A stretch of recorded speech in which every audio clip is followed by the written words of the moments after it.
Welcome back to Let's Play Saga Red Dead, where we play Red Dead Redemption and tell cowboy stories.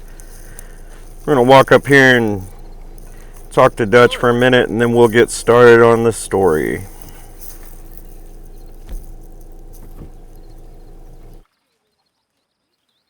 Everything all right, Arthur? Miss O'Shea? Well, feels like we are finally getting back on our feet.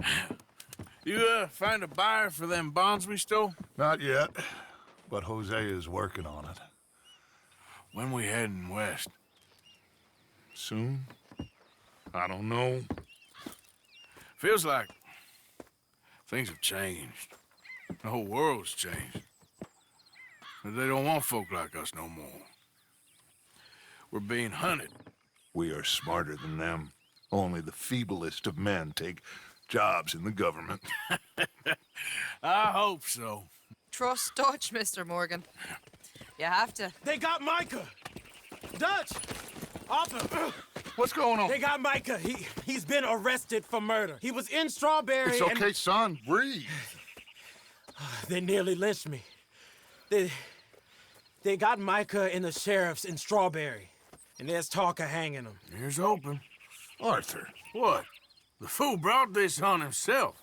You know my feelings about him, You Dutch. think I can't see past his bluster to the heart inside? He is a fine man. No, I ain't saving that fool. I can't go. My face will be all over West Elizabeth. I am asking. He would do it for you. I don't think he would, but fine, all right. Arthur. You okay, Lenny? Yeah, of course I'm okay. You don't seem okay. You take that kid into town. Valentine, not Strawberry. Get him drunk. And Arthur, no crazy business.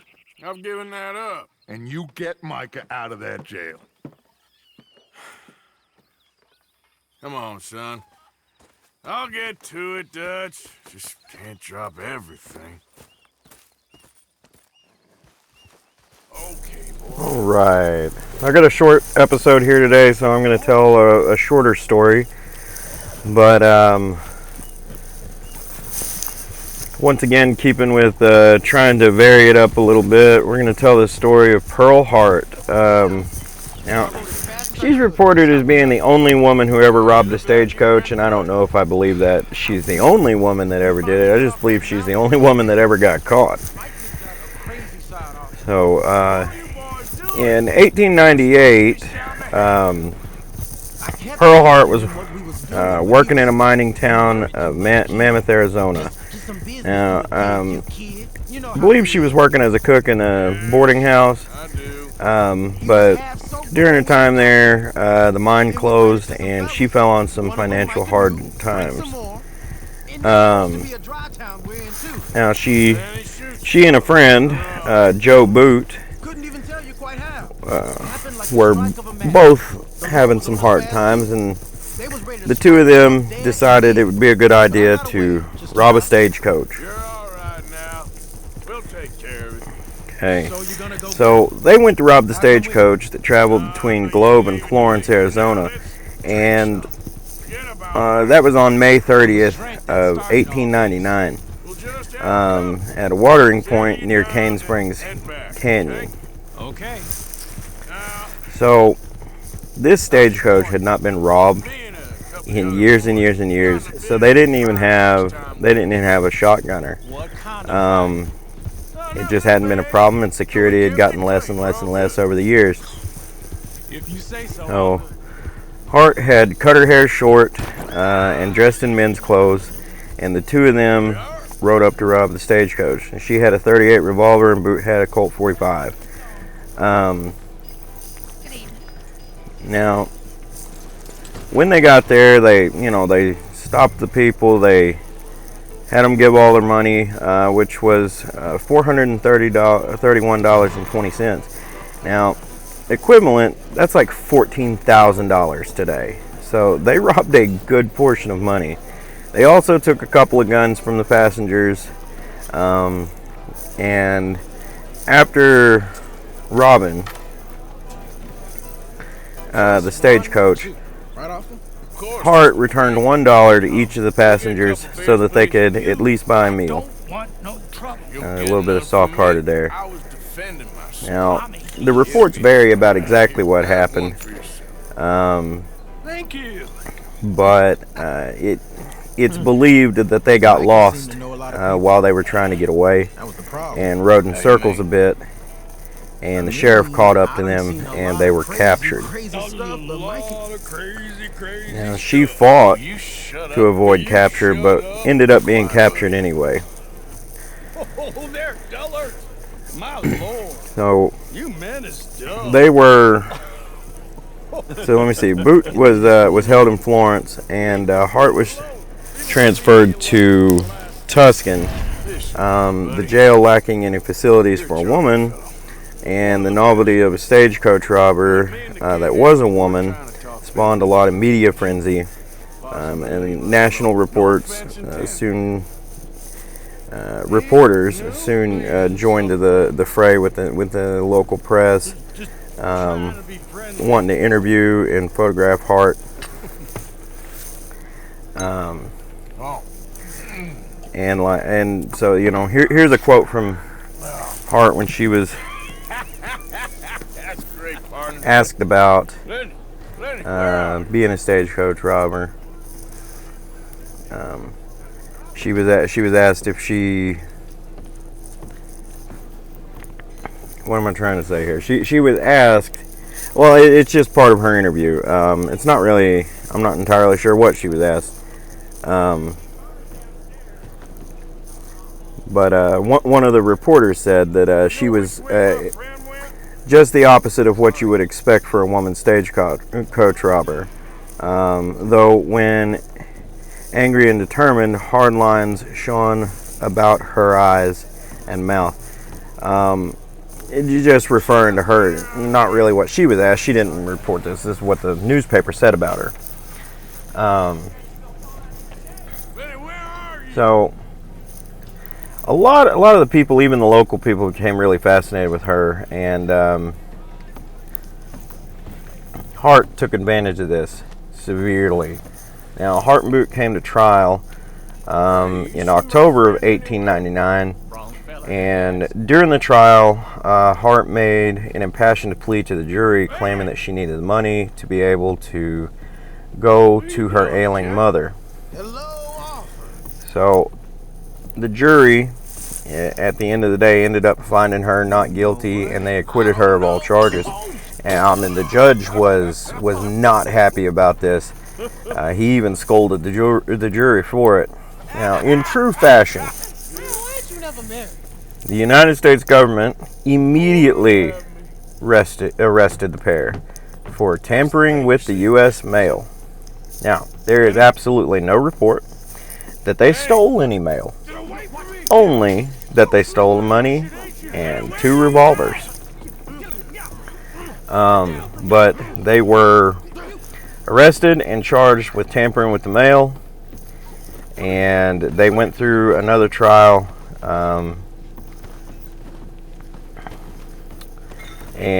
like Boot, he was sent to the Yuma Territorial Prison. He ended up becoming a trustee, which is as a person who is trustworthy enough to do outside work that needed done that didn't necessarily need him in chains. One day while he was driving a wagon for the prison, he just disappeared. No one ever saw him again. Hart, she was put in prison, and she was put into a room that had like, they gave her all kinds of special treatment, man, because she was a bit of a celebrity at the time, and so they put her in a room that had its own private yard because none of the facilities were set up for women. So she had her own private yard, and she was able to go out there and talk to the reporters, and of course it was fenced in, but she would go out and speak to the reporters and all of that. There is a rumor that she was having an affair with the prison warden, although there's no actual evidence of that. So there's a lot of different things going around. Now, in 1902, Hart was pardoned by the Arizona territorial governor, and she went about her way. Now she never had a third child, so she did have 2 children before this, but there's no mention of them anywhere in anything that I could find. But that big rumor that she was having the affair with the warden, she never had another child. So it's really unclear as to whether or not that rumor was true. And in true fashion, it makes sense that that rumor would exist whether it was true or not. So upon release, she was provided with a train ticket to Kansas City, and after leaving the prison, she just kind of disappeared from public view. She did end up working with Wild Bill, or not Wild Bill, Buffalo Bill's Wild West show for a little while, reenacting her famous robbery and all of that. And that was in 1904. But shortly after that, she was running a cigar store in Kansas City, where she was later arrested for receiving stolen property. Sometime after that, she was released from prison, and nobody heard from her again until 1940, where a census taker found her living in Arizona under a different name, and because she had married again. Now, if you go to the Yuma Territory Prison Museum today, you can actually see Hart's .38 revolver still on display there, even to this day, and with a big plaque about her and the last stagecoach robbery of the Old West. As like I said, it's not necessarily a long story, and she wasn't necessarily a gunslinger, but it's still an interesting story about the Old West, and an interesting story to see how law and things worked back then. Especially for women in prison. She got a lot of special treatment because it was just unheard of to see a woman in prison.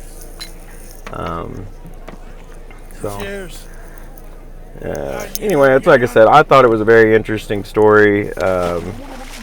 You can look up and see pictures of her. There were plenty of pictures taken of Miss Pearl Hart by the media and whatnot at the time. In either case, I hope you enjoyed the story. I'm going to let y'all see the rest of the episode, and I'll be back next time. We'll probably do a story with Wyatt Earp, go ahead and continue out his, or maybe tell about his brothers, or maybe even Doc Holliday. So, hope y'all enjoy, and have a wonderful week. We'll see you next week. Like, comment, subscribe. Let me know what you like, what you don't like. Take care. You stop right now, you drunken fool. I'm an American!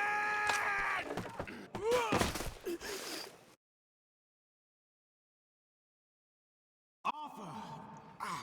You alive? Arthur! God, you alive, Arthur? I want to die.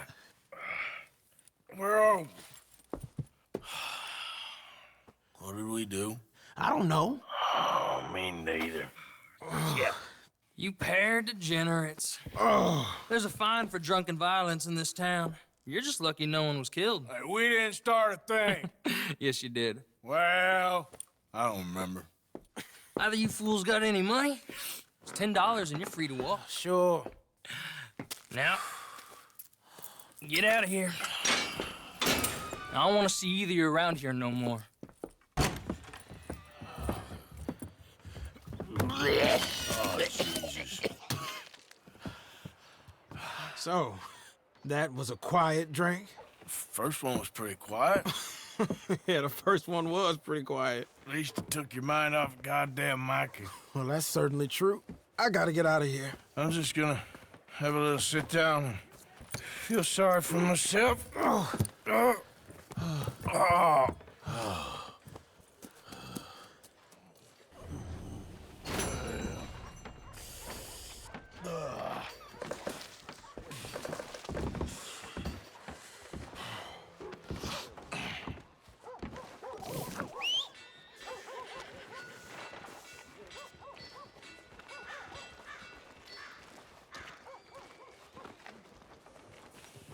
Hey, you good?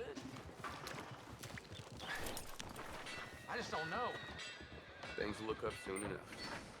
Chinese fella taking on the job around here. Ain't no wonder we're all trying. Mister? How's things with you? Really not too bad.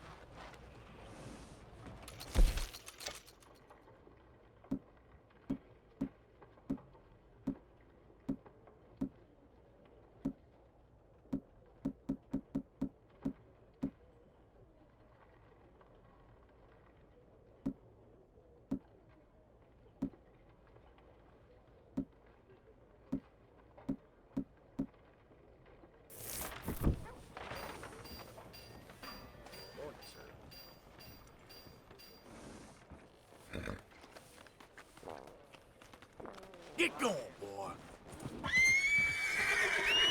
That is something else. Yeah! Morning there. Oh, hell, the missus has me out hunting damn near every day. Wants to sell enough hides to send the kid to school. All right, boy.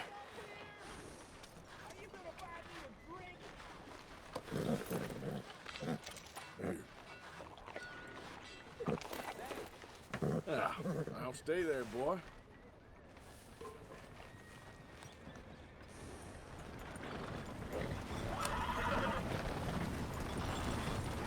Back at it, boy. Good morning to you.